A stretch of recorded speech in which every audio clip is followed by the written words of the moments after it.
I hinted, Doreen, at a fearsome foursome in front of us, but I guess it's more like a fierce foursome, right? Or you could go with Fantastic Four. Okay, yeah. That would work as well. A little more modern, maybe. Yeah, okay.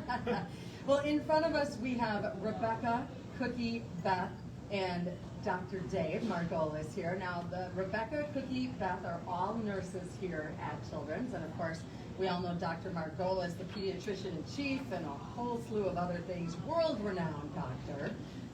But it is National Nurses Week, and what makes these three unique is that they were all patients at Children's when they were younger, and now all three of them work as nurses here at Children's. That is incredible. Welcome, everybody. Thank you. So, who should we start with? Rebecca? See, Rebecca had her whole fan club here just a minute ago. With a sign. Her with a sign and everything. Threw her off her game a little bit, so I thought I'd throw you off a little bit more. You were a former patient of Dr. Margolis. You were treated for aplastic anemia. It says here you were diagnosed when you were 15 years old, and so tell us how your story evolved from that moment to where you are today. Yeah, so I was diagnosed at 15, 16. I had gone to a pediatrician just to I think it was a sports physical that I was having, and I had mentioned that I had been a little bit more tired, and she was like, well, let's just get some labs.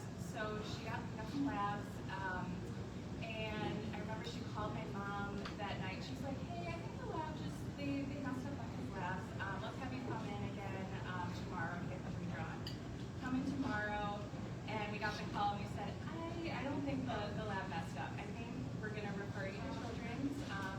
So the next morning, I went to Children's where I had met with hematology, oncology, rheumatology, and kind of like bounced around for a while.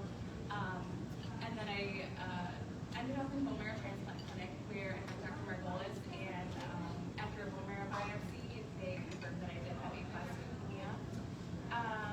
And from there, I received treatment, and decided to go on to nursing school, become a nurse, and kind of get back. So, yeah, that's kind of my story. That's incredible. Did your experience here lead directly to the nurse, or were you already thinking along those lines?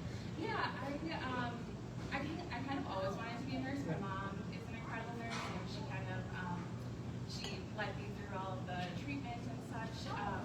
But I do want to just give a shout out to two of the nurses at our bone marrow transplant clinic, which are Heather and Bo, and they really inspired me to be nurses too.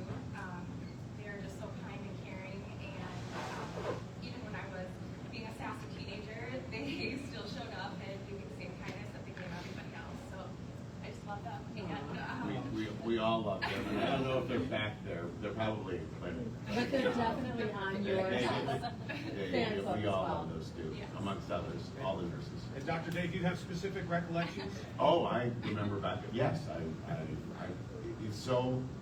it's such an honor, and it's such one of the great joys in my life is to be able to care for somebody and then have them come work with us.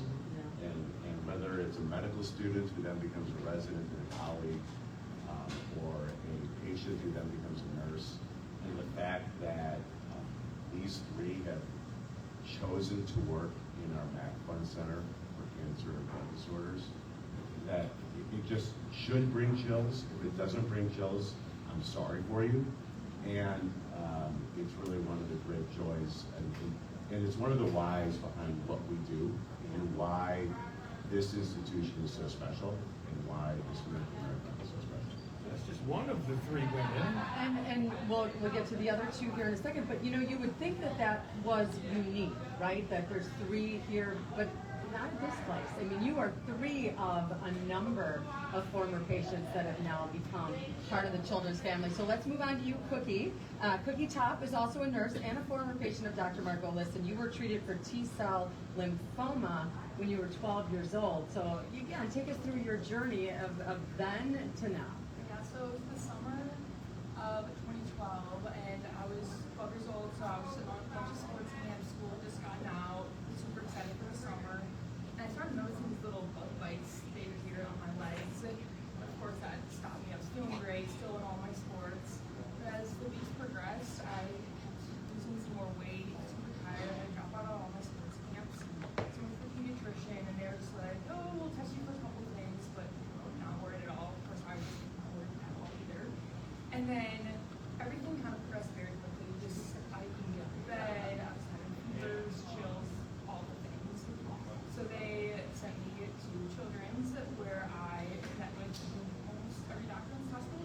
But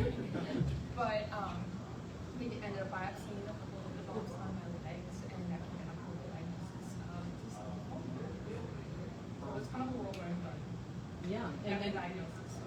and became a patient of Dr. Margolis. Yes, so I went through 8 rounds of chemotherapy, and early on in the process, I had met Dr. Margolis, and we kind of knew at the end of treatment would be a bone marrow transplant. So yeah, it was fast, moved like when I was transplanted in February of 2013. That did move fast. And then, were you thinking of nursing beforehand, or? So when I first started treatment, I was really scared of the hospital. I was scared of everybody at the hospital, so I actually wanted to know in this place. So when I learned that I would have to figure out how to do this place because I was going to spend a lot of time here. And looking back on my journey, the nurses, the doctors were the people that wrapped their hands around my family and me and got me through my worst days. So when I was out of treatment, I remember looking at my mom and being like, I want to be a nurse. I want to be one of those people that get back and be there and send me first time. So that led me on the track. And Dr. Dave, the name Cookie Top has to be the best name that's ever come through the hospital, right? It's in the top 10. Absolutely. Yeah. Absolutely. And I think when you say Dr. Margolis' patient, it's really not Dr. Margolis' patient. It truly is the entire bone marrow transplant team. It's our entire hematology oncology team. And wearing the shirt under the Stones tie. It truly is the one team. And everybody cares for every kid, in particular these 3. And so it's a team sport. Medicine is the ultimate team sport. And I just lucky to be a point guard.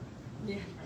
Well, and then last but not least, we have Beth, also a nurse, a former neurosciences patient who was treated for a brain tumor when she was 15 years old, and your dad, also part of the Children's Family One team. There he is. Hey, Dad. Yeah, shout out to Dr. Goodbye. So yeah, why don't you take us through your journey? Yeah, so when I was like 15, the spring of when I was like 15, I just started feeling sick every morning, and I would, like, when I was getting ready for school, I would like throw up every morning, and I thought, I didn't think anything of it. Like, I didn't quite tell my parents, and my mom found out one day, and she goes, "What do you mean you're doing it every morning?" And I was like, "Doesn't have to be." I was like, whatever, it's not a big deal. And so I quickly was brought into my PCP, and we were doing all the GI workups, and it brought up nothing, and was going in and out of the doctor office, I feel like every week, every 2 weeks, just like trying things, nothing was helping. And my dad actually pushed and said, "Hey, let's get an MRI of her head, let's check that off the list, and we'll move on to the next thing. Like, let's prove that it's not in her head, and let's move on." Well, obviously it wasn't my head. And so we found a brain tumor there. And so then I moved to the neurology team and found a great neurologist.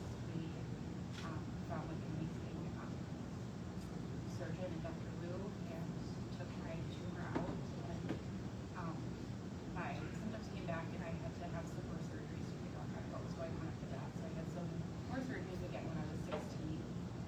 And yeah, it was really taken care of. And then after that, it was got a lot better after that. It's been great since. And your dad is a doctor, so did you always know you wanted to do medical? No, I Sorry, Dad. seeing like how like long hours my dad worked when I was like kind of like before all this started. I was like, I want a job where I don't work weekends, I don't work holidays. I want, like, I don't know what I want to do. I want to work an office job. And so I kind of went like a roundabout way. I got a different degree, and kind of through a series of events, I ended up working at Columbia State Marines downtown in their lab. And I was like, oh shoot, yeah, I'm supposed to be in healthcare, aren't I? And I was like, I loved it. I loved being in healthcare. It was like, but I really wanted certifications, and so then I went back for nursing to get a second degree, and then I came up here and I love it. Yeah, where you were meant to be. Yep. And that brings us back to Dr. Dave Margolis and his Rolling Stones tie, which is outside of the t-shirt. Well, By I only request. get to wear this once a year here. So, By request, I wanted to see the top. Yes, yeah, we were talking with you about the new Stones album that just came out. You haven't heard that yet. But then, I know, Marcus, you've got maybe a Stones song cooked up here, right? For Dr. Dave? I don't know. Oh, wow, thank you, Marcus. Are we set to go to that special But- Stones Oh, God. dinner? But before we do, one more word maybe from Dr. Margolis to all of the nurses, National Nurses Week, so not just the nurses here sitting in front of us, but the ones that are working. What do you say to them? Well, it's two words. It's thank you. And the nurses here are incredible. I've had the honor of being in the same shop since 1989. There are some nurses who remember that, and they'll tell you stories. But the care that we provide as physicians is only because we have nurses that are in the room giving the extra tender loving care. And the fact that this happens to be Nurses Week, that's outstanding. The fact that we're doing Miracle Marathon during Nurses Week is outstanding. And just a huge shout out to all the nurses and to all of the other care providers in the other parts of the one team, because you are the secret sauce. And I will remind everybody who's listening, your secret sauce is you're part of our community, you're part of this institution. Every miracle that happens is because of what this community does and what it brings to this institution. And so we say thank you, and thanks to you two, and Marcus, who probably remembers being in the basement cafeteria when this whole thing started. So you rock, our nurses rock, and I'm really interested to hear which Stone song Marcus has chosen. And before we get to it, if you'd like to make a donation on behalf of all the great nurses and Dr. Dave, please, 414-337-9554, or text WKLH Kids to 34984. Plus, you can just go onto the website, right, Yeah, Doreen? go to WKLH.com, hit the Donate Now button there, and make your donation. Thank you all for joining us. Thank Thanks you. for everything you did. Marcus or not? The Rolling Stones for Dr. Dave on KLH.